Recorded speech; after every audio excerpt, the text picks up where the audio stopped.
everyone, happy Monday. Today is, I think, September 14, and we're halfway to finish the September, so time flies. So today I decided to make a vlog because I'm going to color my hair. So I bought something here. Wait. I bought from, hindi ko siya alam kung paano basahin. Sios. I usually use L'Oreal to cover my white hairs, my gray hairs rather. But I want to try other brands. So, hindi naman sila nakakalayo ng price ng L'Oreal. So, this is without ammonia. And it says here, permanent color. I don't know if, kasi yung may mga color dito, it's usually washable. Every time you wash your hair, nawawala yung kulay niya. Paunti-unti. Para siyang hair cellophane ba sa atin yung tawag doon. And the color of this is dark blonde, dunkel blonde, or the Blondes Foncé in German. 6 to 10. I don't know what this 6 to 10 means here. So, yan. So, after I'm going to color this one, actually gusto ko siyang, I will try another style of coloring my hair. Usually, pag nagkukulay ako ng hair, I usually do it, anong tawag dyan? Paano yung ganito? Strand by strand. Yeah, first strand like that. Pero ngayon gagawin ko siyang parang ililigo ko lang siya kasi tamad ako. So, kasi ang dami ko ng gray hairs. So, yun naman ang ganap today, and I'm going to cook later adobo. I think I'm going to make extra video about it para may content naman tayo. So, I'm going to update you later on sa mga ganap. And ganyan lang ating best luck. I just arrived from work, and tomorrow is my day off. So, see you later on. Bye. So, I have 2 packs of colors here. 2 packs? Dalawang box ng pangkulay. Then, I'm going to color my whole hair. Because usually, when I color my hair, so dito lang.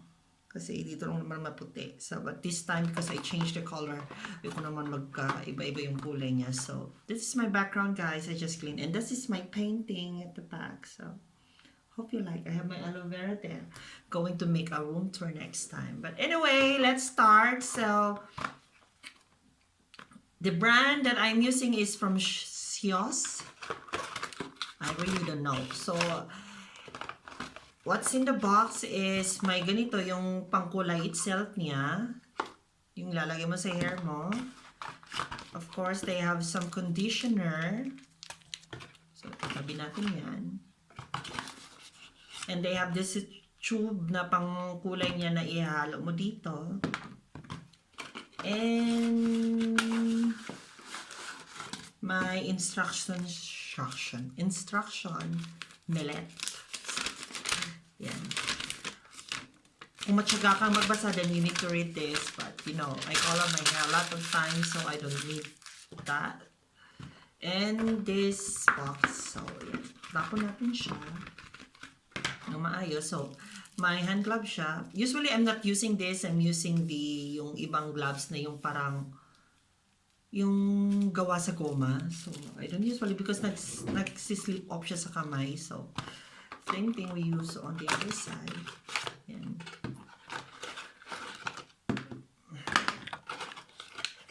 And then, yan. Going to use this after I color my hair. Lalagay ko siya, then ibababad ko siya ng mga at least 30 minutes. This is the current condition of my hair. Medyo brown siya. Actually, medyo brown talaga siya. Parang ang itim lang yung tignan sa picture, but you know, look how dry it is. And the instruction, hindi ko napapasahin. Sakit ng kamay ko.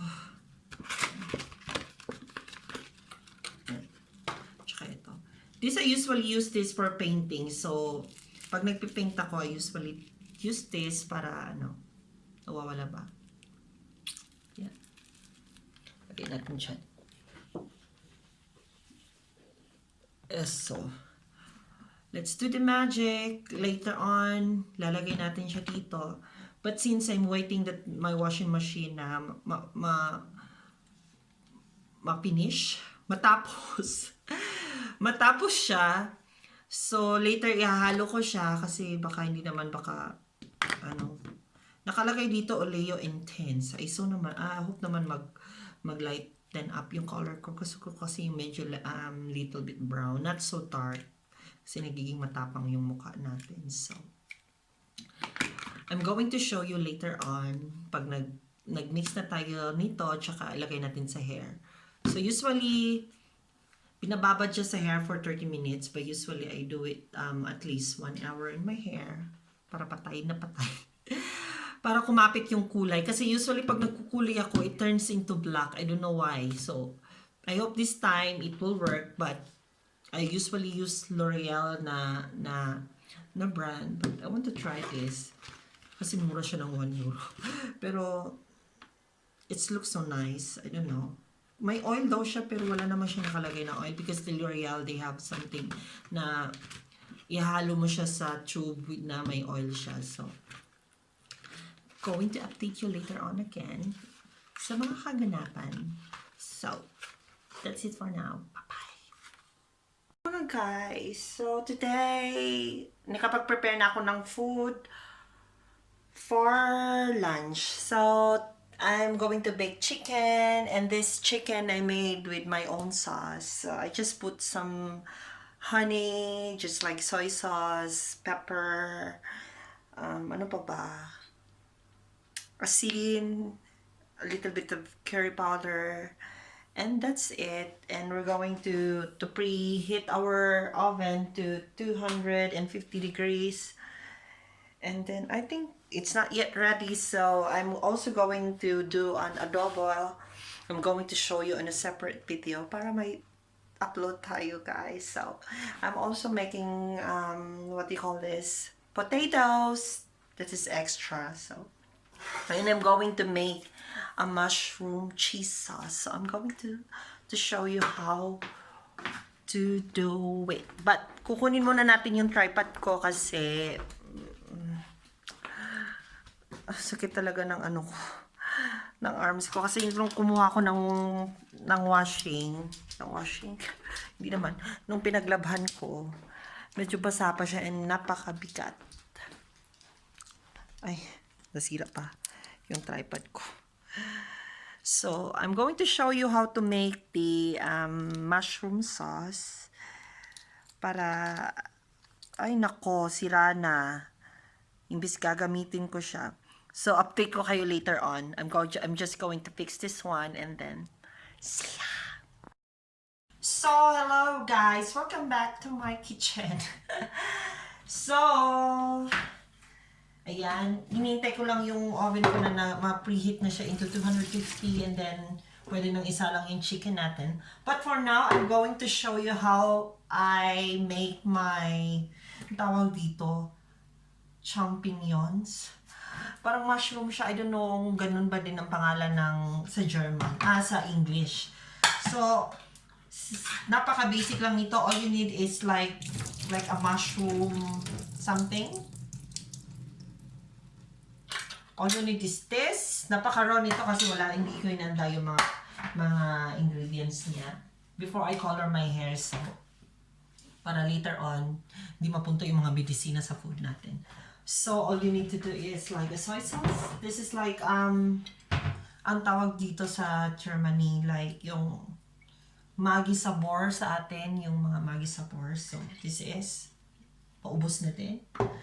We need cheese. And I am using I'm using here a melted cheese. So, this one. We need butter. Of course, we need pepper, salt to taste, and that's it. So, of course, kukuha tayo ng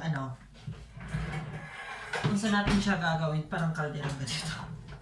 I don't know kung kita nyo pa ha. So, naka-charge kasi yung phone ko, so I'm just going to talk and talk para makacheck nyo kung anong gagawin ko. So, of course, kailangan nyo ng sandok. So the first thing we will do is put butter, a little bit of butter. So hinaan nyo lang yung aray, ang daming butter. So wait, kukuha tayo ng new butter. Tapos wala na palang butter. Hindi ko siya na-check. So we will use this Lanliebe butter. So, a portion of it.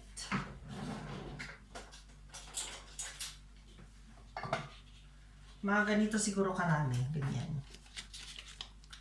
The more the butter, the happier. Yeah. Yan, mga ganyan. So, hinaan nyo lang yung apoy because we don't want to burn our butter. So, ililipat natin sa lalagyan. Dito mga puti, mga German, they usually put butter first on their breads.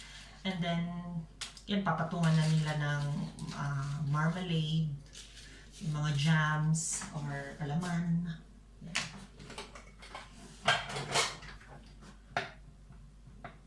You need to watch your butter because we don't want to have a dark, anong tawag dyan, yung maitim na butter. And then,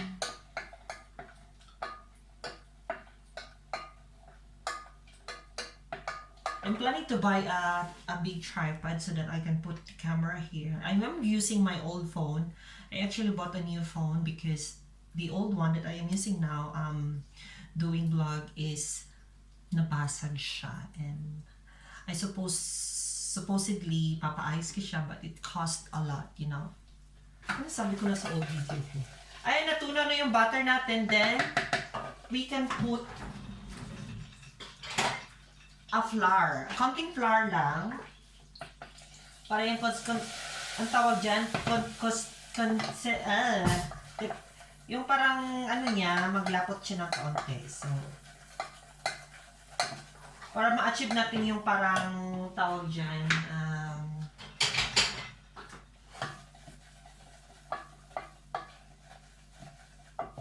yung sa mga gravy. So, and then you can put now the mushroom.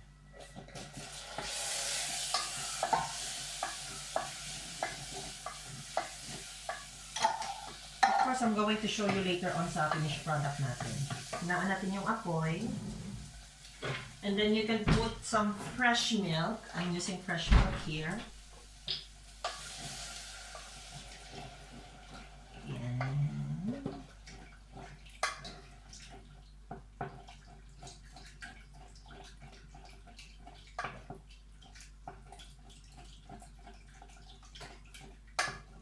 And continue.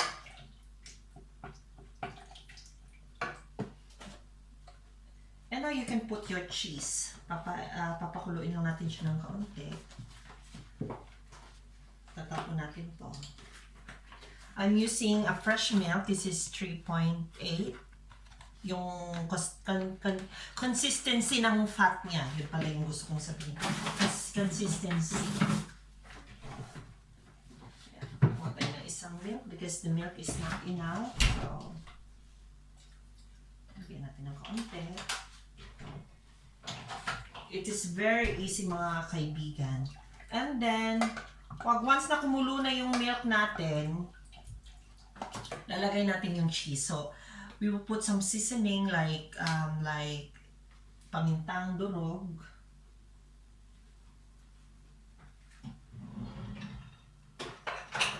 We can put some like this, a little bit of like this.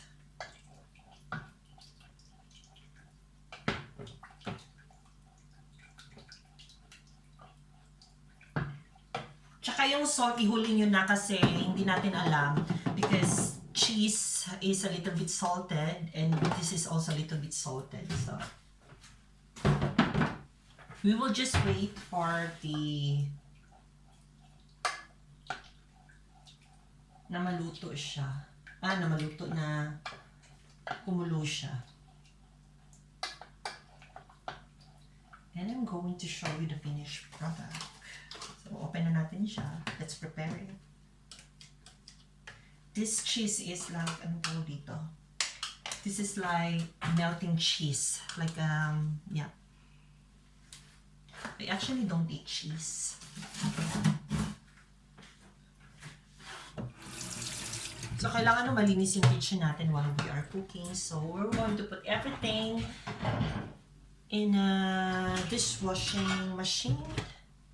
Since here in Germany, we're not using hindi siya manual washing. So, I usually put everything here. And then this. We'll put salt on our, anong tawag dito, patatas. Okay. Ayan, kumulo na siya. Ay.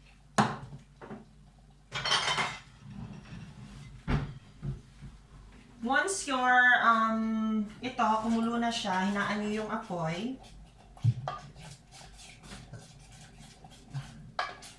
Sa lowest fire siya kasi ayun naman natin masunog yung, kasi yung milk madali siyang masunog. And then we can put na the cheese. Ganyan lang siya karami. So, ubusin na natin to. Yan.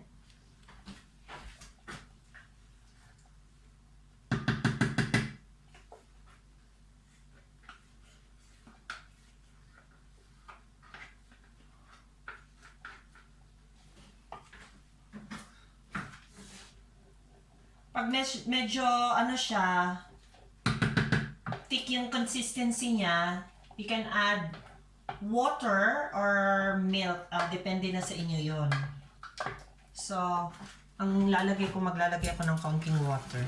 Kasi ayun naman natin yung pure na ano.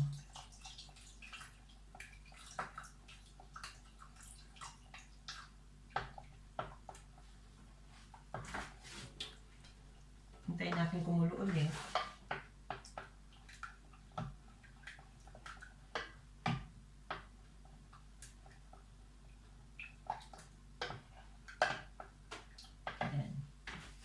Di ba, bilis lang, may chicken sauce na ako. Tapos itong chicken, we will do it parang slow cooking. Nilagyan ko lang siya ng honey and mga ibang seasoning. Next time I'm going to show you, this is the easiest thing you can do. Kung tamad kayo mo. Pero later on, I'm going to show you how I cook my adobo. Parang basic lang naman. Pero for the content, we will do this. So, our oven is already prepared. So, we're going to put inside the chicken in the oven for at least mga 1 hour and a half. So,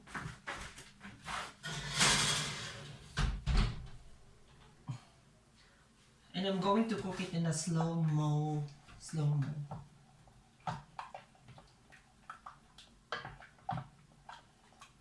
So, we're going to taste this one. Kung masarap na ba siya. Kung gusto niyo matamis-tamis, you can put little bit sugar or kulang siya sa asin. So, it's not so salty, so we're just going to put this.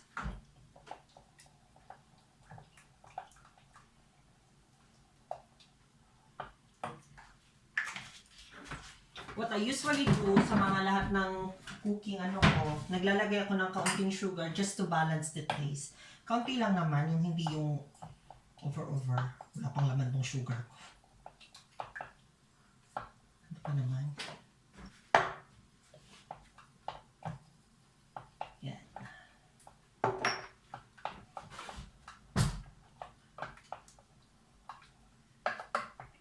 Tikman natin ulit.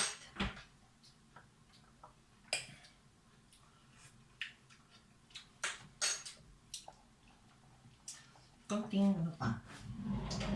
Salt na lang ilalagay natin. Baka sobra naman sa salt.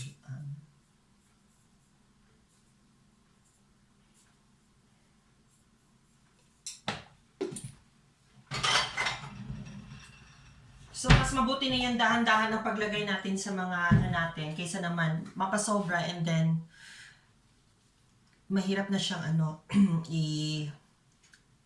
gawa ng paraan kunwari naging maalat or whatsoever. So, just do it slowly and taste. pa ako.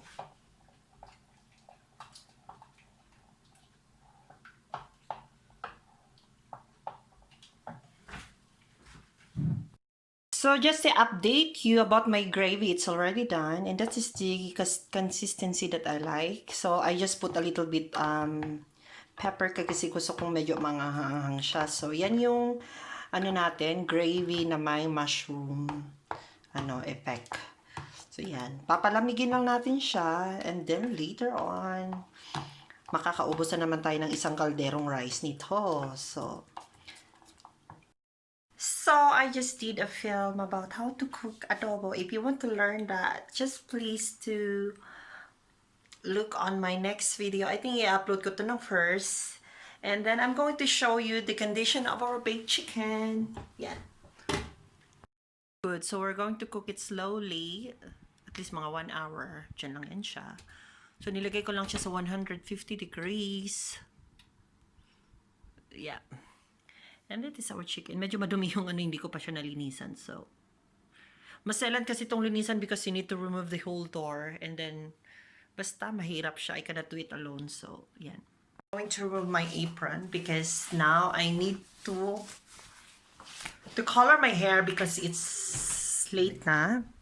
And, I mixed already the, ang tawag dyan, pang-color. And this is the color. Ewan ko pa, ang tagal na nito. Kanina puti pa siya and now it's brown. We're going to put it. So, before I do it with strand by strand ito, pero ngayon gagawin natin siyang parang shampoo. Para mabilisan. Because we don't have time. And para mahugasan din natin yung buka. I'm just going to pick up my this tripod. And then let's go to the toilet and I'm going to show you my way how to color my hair. Bye.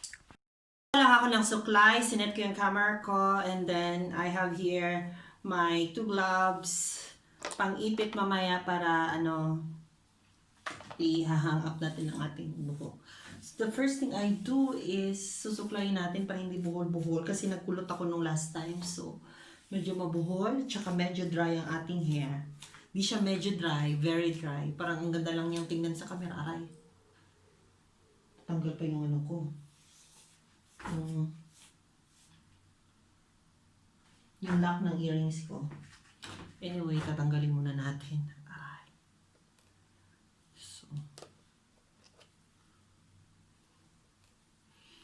So, yan. Pasensya na sa kilikili, guys.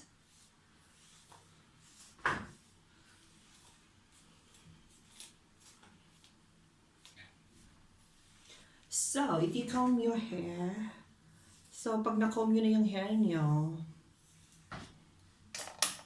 yan.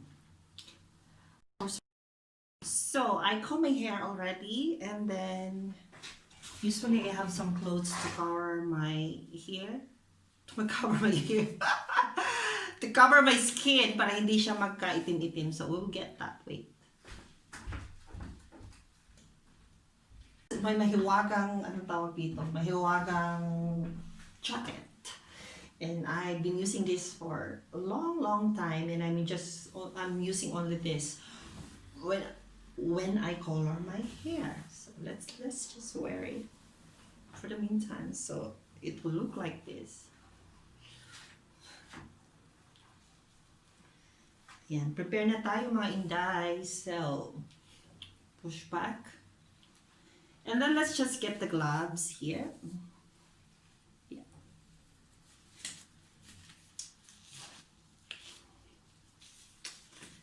And then it's time for the magic.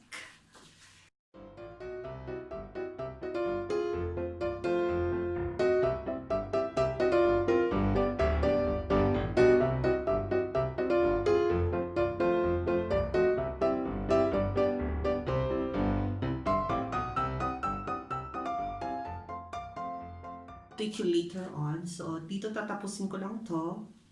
And then, I'm going to show you my final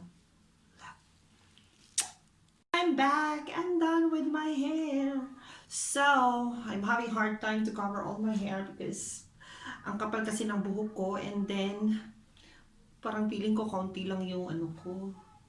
Pero I hope na yung mga white hairs na tinatabunan siya. So, according sa instruction, dapat mga 15 to 20 minutes siya dyan. But, I'm going to probably let it stay a little bit longer. Siguro mga 30 to 40 minutes after I eat my dinner, lunch dinner. And then, let's see, sana natabunan yung mga uban natin dyan. And I hope nag-brown siya at hindi black. Because usually when I color my hair, it turns always to black. But this time, last color that I had, nagba-brown siya, pero ang kaso, ang problema, hindi natatabunan yung gray hair. So, parang ganun yung brown ko. So anyway, I'm going to check my food, kung naluto na ba siya, and then I'm going to go back to you guys. Update tayo sa baked chicken. So, that is how chicken look like. Oh, yan, ano na yung camera natin. So, let's go closer. Yeah, looks so good. So, we'll just let it stay there for a few more minutes. So guys, I just want to share. I washed my hair already and I put some coconut oil. And beside that, I got my new case for my new phone. And this is like a bohemian case, and I'm so in love with it. It's so nice. I like it so much. It looks so expensive. Look how beautiful it is. Di ba ang ganda-ganda niya? She's so pretty. Oh my gosh. And it looks like so very, yung parang napaka-tibay. But it's plastic. It's like, I hope hindi mag-fade yung mga golds niya. Pero, if ever mag-fade yung gold niya, I'll just buy a new one. I want to purchase another one. Hindi naman siya parang plain lang na ano. Gusto ko plain black. But I like it because it's colorful. And you know, it's representing my personality. And it's cute, really. It's really cute. I like it. May ano siya, may paring siyang ganito. Wait, parang hawakan ng parang tawag siya. Eto. But I will not going to put it kasi may mga ang dami niyang gold. Parang siyang mga diamond, and I don't like so bling, you know. Parang too much na siya. So, and I think for me it's not so useful to put it. So, now we're going to eat my lunch dinner. And may in-order pa kong isa yung salicylic acid, and it's not yet arrived. And wala, kinilig lang ako. Sobra. And hindi na ako kinilig ng sobra.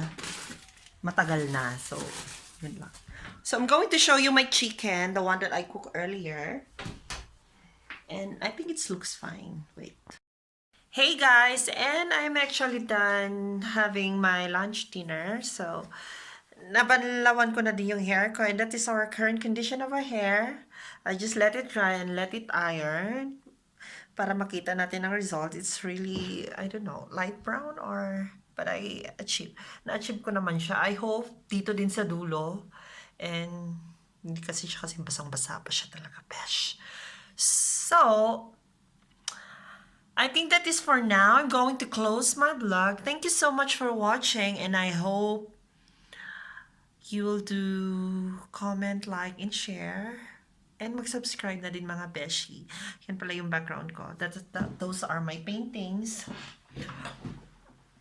Yeah, those are my paintings, and I'm just still renovating my background for my film. So, thank you so much for watching. I hope you enjoyed this vlog, and see you next time. Bye. Take care and be safe. Love you all.